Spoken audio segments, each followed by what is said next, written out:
আবার ইন্টারনেট বন্ধ করে দিয়েছে। এতে প্রমাণিত হয়েছে ইন্টারনেটে তারা কিন্তু যদি আগুন লেগে থাকে তারা লাগাইছিল আগুন। ওবায়দুল কাদের সাহেব ছাত্রলীগে নামিয়েছে, আওয়ামী লীগকে নামিয়েছে, গুলি করতেছে, আজকে বিভিন্ন আগুন লাগাচ্ছে। এরা কারা? চিহ্নিত করুন। রংপুরে আবু সাইদ হত্যা মামলায় 2 জন পুলিশকে সাসপেন্ড করা হয়েছে। পত্রিকা দেখুন সাসপেন্ড কেন করা হয়েছে, বলা আছে প্রফেশনাল মিসকন্ডাক্ট, অর্থাৎ শৃঙ্খলাজনিত কারণে অসাধারণের জন্য তাকে সাসপেন্ড করা হয়েছে।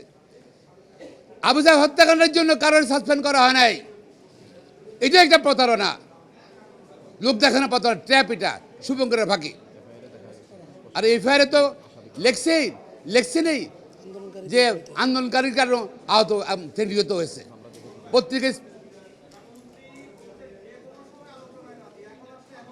আমি আলোচনার পরের কথা বলছি, যে প্রতারণাটা হচ্ছে ছাত্রদের সঙ্গে, যে রংপুরে 2 জন সাসপেন্ড করেছে। হত্যা মামলায় সাসপেন্ড কি আসা যায়? হত্যা মামলায় সাসপেন্ডের সুযোগ আছে? হত্যা মামলায় গ্রেপ্তার করতে হবে, কগনিজেবল অফেন্স, অ্যারেস্টেবল অফেন্স। হ্যাঁ, কেন লেখছে এটা? এই জন্যই লেখছে। কেন লেখছে এটা?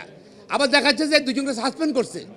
সে তো হত্যার জন্য সাসপেন্ড করে নাই, হত্যা মামলার জন্য সাসপেন্ড করে নাই। হত্যা মামলায় গ্রেপ্তার করতে হবে। আমি মনে করি যদি সত্যিকারের ন্যায় বিচার হয়, আজকে আপনার এই যে পত্রিকা আসছে 266 জন, 266 জনের অনেক পত্রিকা আসছে, তারা মৃত্যু হয়েছে। এটা পোস্টমর্টম রিপোর্ট বা বিভিন্ন জায়গা থেকে জানা মতে আরও অনেক বেশি হত্যা হয়েছে মানুষ মনে করে। সুতরাং এই হত্যাকাণ্ডের 140 জন বলছেন, আপনারা 50 জন বলছেন হত্যা হয়েছে। তাদের পোস্টমর্টম রিপোর্ট জনসম্মুখে আনেন, প্রত্যেকটা ছাত্রী গুলিতে মারা গেছে, বেশিরভাগ গুলিতে মারা গেছে। আর সেই গুলি ব্যবহার করে আমাদের পুলিশ বাহিনী, আইনশৃঙ্খলা বাহিনী, চাইনিজ রাইফেল বা অন্যান্য যে অস্ত্র। তাইলে হলে প্রকাশ করেন না কেন? আপনারা বলেছেন যে এই কি জানি একটা বিচার বিভাগের তদন্ত কমিটি করছেন। বিচার তদন্ত কমিটি কী করবে?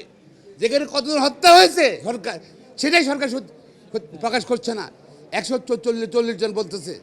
তো তার বিচারটা কি? তারা কি তদন্ত করবে? তারা সবাই শুভঙ্করের ফাঁকে আমি মনে করি। সুতরাং আমি মনে করি যে হত্যাকাণ্ডের দায় দায়িত্ব নিয়ে এত লক্ষ লক্ষ লোককে মানে আহত করার দায় দায়িত্ব নিয়ে আজকে সময় আর নাই। যত তাড়াতাড়ি সরকার পদত্যাগ করবে তত তাড়াতাড়ি কিন্তু বাংলাদেশ দেশের জন্য ভালো হবে, জাতির জন্য ভালো হবে। এবং এইসব ঘটনা কেন করছে? কোন আন্দোলন নিয়ে আসছে কেন? কারণ এর আগে বেনজিরের 1000 কোটি টাকার দুর্নীতি, পুলিশের, আইজিপির, প্রধানমন্ত্রীর স্বীকৃত মতে তার পিওনের 400 কোটি টাকা। তাইলে আওয়ামী লীগের নেতারা সবার কাছে 500, 700, 1000 কোটি টাকা আছে। রাষ্ট্র গরিব হয়ে গেছে, সব টাকা লুটপাট করে, ব্যাংক সব লুটপাট করে আওয়ামী লীগের নেতারা প্রধান পিওন 400 কোটি টাকা করছে। এর সব নেতার কাছে এই টাকা আছে। সুতরাং আজকে যারা অতি উৎসাহী আওয়ামী লীগ কথা বলে, ব্যবসায়ীরা কথা বলে, এরা বেশিরভাগ কিন্তু ব্যাংক লুটেরা। সুতরাং লুটের কথা শোনেন না আপনি দেশকে বাঁচাতে হলে এখনই সময় হলো পদত্যাগ করার। পদত্যাগ ছাড়া উপরে কোনো বিকল্প নেই। এবং আমরা ছাত্রদের সুপ্রিম কোর্ট আইনজীবী সমিতির পক্ষ থেকে ছাত্রদের 9 দফা এবং সর্বশেষ 1 দফা আন্দোলন আমরা সমর্থন জানাচ্ছি। পাশাপাশি আবার ইন্টারনেট বন্ধ করে দিয়েছে। এতে প্রমাণিত হয়েছে ইন্টারনেটে তারা কিন্তু যদি আগুন লেগে থাকে তারা লাগাইছিল আগুন। এই যে বারবার ইন্টারনেট বন্ধ করতেছে, ঠিক হওয়ার পরে লুকোচুরি করতেছে খেলা নিয়ে, সেসব মন্ত্রীরা এই যে এটা প্রমাণিত হয়ে গেছে আসলে কোনো কিছু ইন্টারনেটে হয় নাই।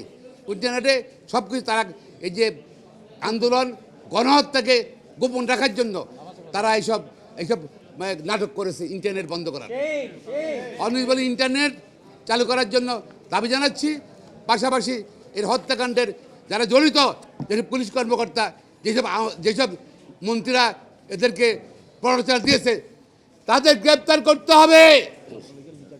এবং এই যে ওবায়দুল কাদের সাহেব ছাত্রলীগে নামিয়েছে, আওয়ামী লীগকে নামিয়েছে, গুলি করতেছে, আজকে বিভিন্ন আগুন লাগাচ্ছে। এরা কারা? চিহ্নিত করুন।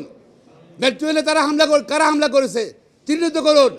সাধারণ মানুষকে হয়রানি করবেন না। শাহবাগে আজকে হামলা করেছে, বিভিন্ন হামলা করছে, পিজিআর পথে আগুন লাগিয়েছে। কিসের আলামত? কারা করছে? মিরপুরে বিভিন্ন জায়গায় আগুন লাগাচ্ছে কারা? ছাত্ররা আন্দোলন করছে, শান্তি আন্দোলন করছে। এখানে এখানে উস্কানি দিচ্ছে এবং তারাই তাদের সরকারের দলের লোকজনই পরিবেশ সৃষ্টি করতেছে অসব বাংলাদেশকে একটা খারাপ অবস্থা নিয়ে যাওয়ার জন্য। আমরা এটা নিন্দা জানাচ্ছি, সরকার সকল অবতৎপরতা বন্ধ করার দাবি জানাচ্ছি।